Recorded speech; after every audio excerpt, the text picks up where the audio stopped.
Hey, what's going on, guys? It's Ian from MaddenSchool.com, and today we're going over a bit of a scheme play, not really a one-play touchdown, but a play you can run over and over and it puts your opponent in a really tough spot, regardless of whether he's calling man or zone coverage.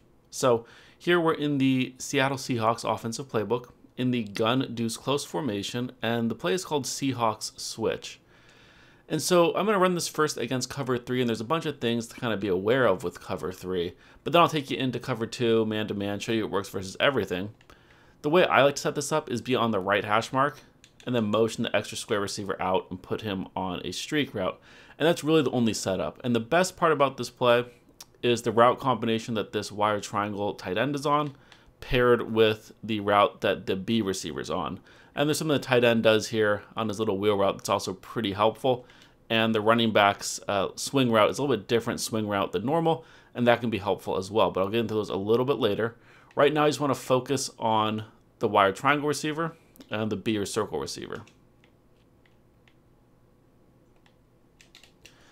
You can see you can pretty much always hit that guy. You might have to wait an extra second if the user's kind of hovering over him.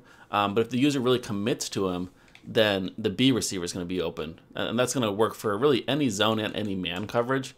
That two-man read is just so easy. The timing is perfect on it. They both beat both man and zone coverage. And so it's just a really, really tough thing to defend. So you can see how it just really opens up the cover 3 defense. One other thing I want to kind of mention quickly with the cover 3 is notice this running back's route here. How that swing route kind of turns up field a little bit more than, let's say we do a hot routed swing route. See how that swing route stays behind the line of scrimmage? We reset the play. Notice how this swing route turns upfield. And that's important because what's going to happen is this tight end's wheel route will take any sort of purple zone, especially in cover 3s, deep down the field with him. Even if they have zone drop set, it doesn't matter if it's at 0 or 5. If they're in a purple zone, that tight end is going to clear him out. So let me show you that.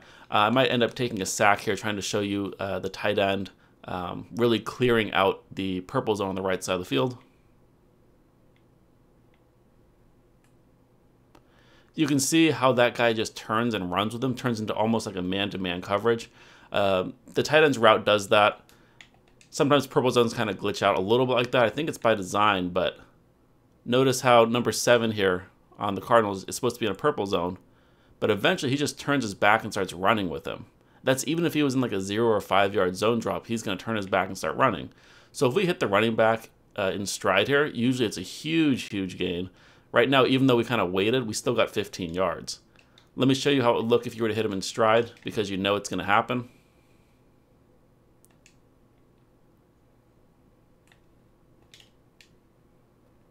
You can do something like that, and that's just an easy 15 yards every time you want it, especially against cover 3. So that's the look against cover 3. Let me show you the reads against cover 2 as well.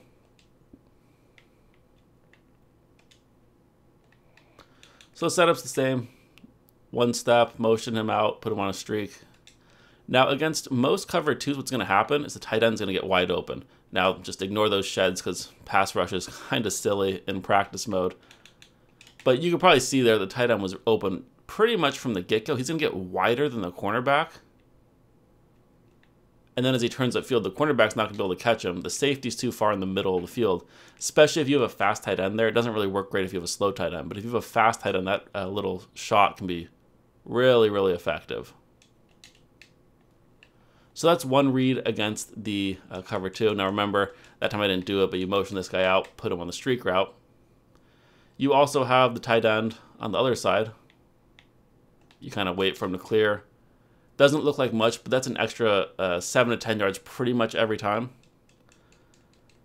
And then you'll usually have the B or circle receiver. Now it kind of depends on what your opponent does with his middle linebacker, but he'll usually be open, at least in games. Usually that middle linebacker is going to be in a deep blue, and so that's going to really open things up over the middle. It's kind of hard to show you that here, but you can kind of imagine that. And then you'll have your running back in the flat, right as he turns upfield. Now, if your opponent were to set like zone drops at 0 or 5, then obviously it's going to stop it. But then the tight end's going to be even more open on his wheel. So now let me show you, let's do like a man-to-man coverage. Same setup. And what's great is that in the man-to-man coverage, this wire triangle receiver still gets wide open, and the B or circle receiver still gets wide open. Now, over here, these routes aren't as great against man-to-man coverage, so keep that in mind. Sometimes a little man switch can go on, and if you have a fast tight end, the tight end can get open. But sometimes, like if you know it's man, maybe put your running back on an out route or an in route, something like that.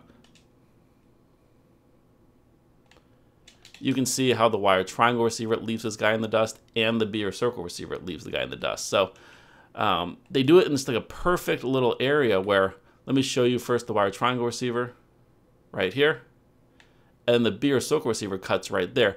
And there's no possible way a user can defend both of those. He has to commit one way or the other, depending on who he commits to. If he's dropping way back, then we just hit the tight end. If he's covering short for this tight end, then we throw it deeper to this post. And so no matter what he does, it's a really, really easy read.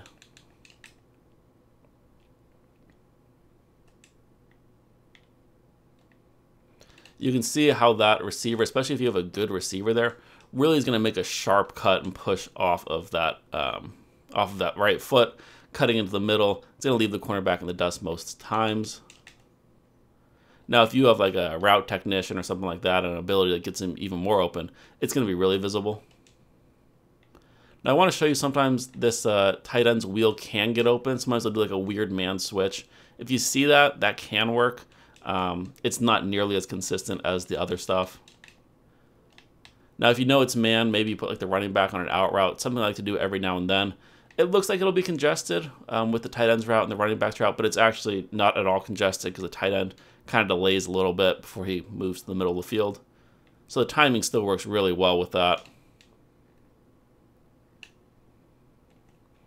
You can see how the spacing still is perfect.